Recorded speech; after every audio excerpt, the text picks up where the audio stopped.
Happy International Yoga Day to you all. Yoga has become a household name in every country, in practically every language, and people all over the world are benefiting from this ancient wisdom of pranayam and ashtanga yoga asanas.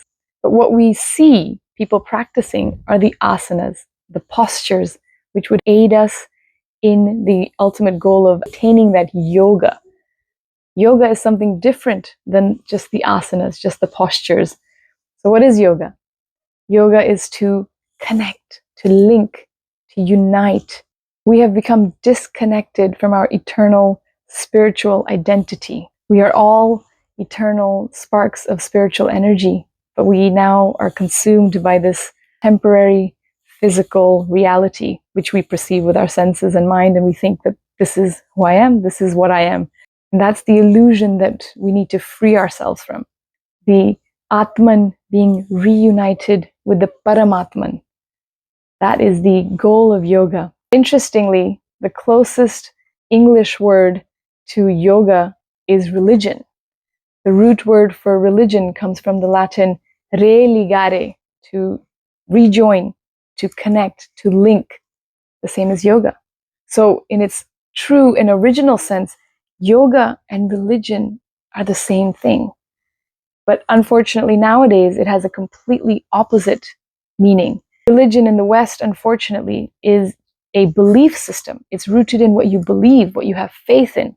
It's an ideological framework that you must believe in a certain God in order to benefit from a connection with him. But our beliefs are not the most solid foundation, and it's almost an imposition on our intellect, on our rational mind, and our physical experience.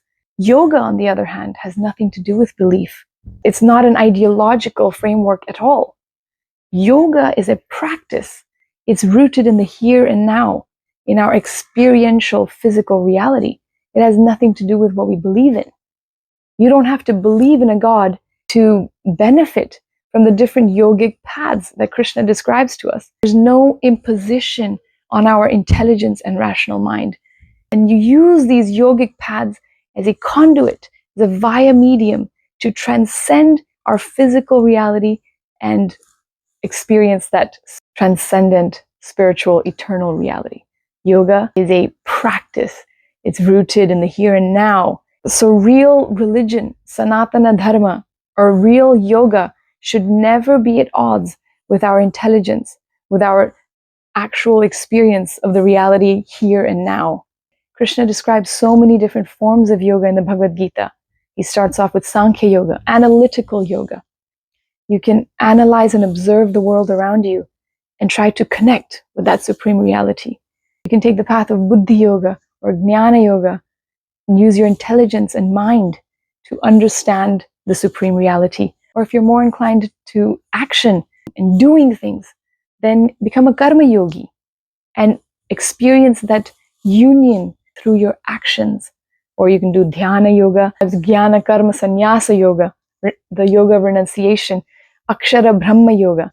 And of course, finally, he describes bhakti yoga as being the topmost, the easiest, most joyful yoga is to perform the yoga of love, the yoga of devotion. And he says it again and again that that is the best.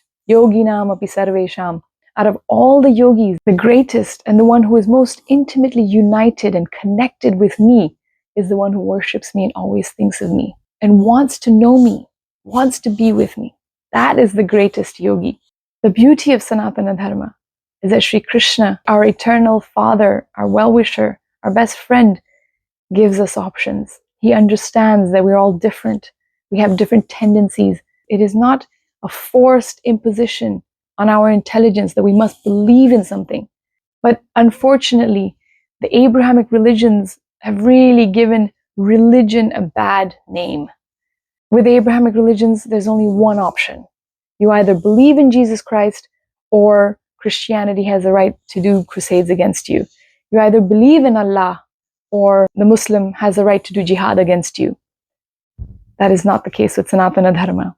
You can choose any religion, any yoga that suits you, that is closest to your physical, rational experience in the here and now. It has nothing to do with what you believe in, because beliefs can change. What good is our belief system? Our mind, our senses are so limited. How can we have faith in our belief? We can't see God. We are not worthy of experiencing Him in our day-to-day life.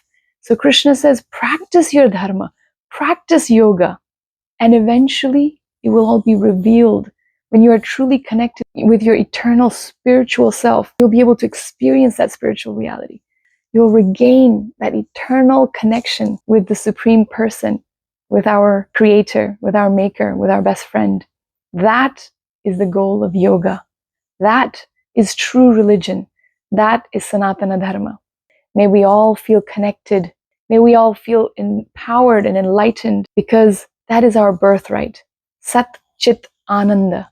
We are eternal, full of knowledge and full of bliss. Hare Krishna.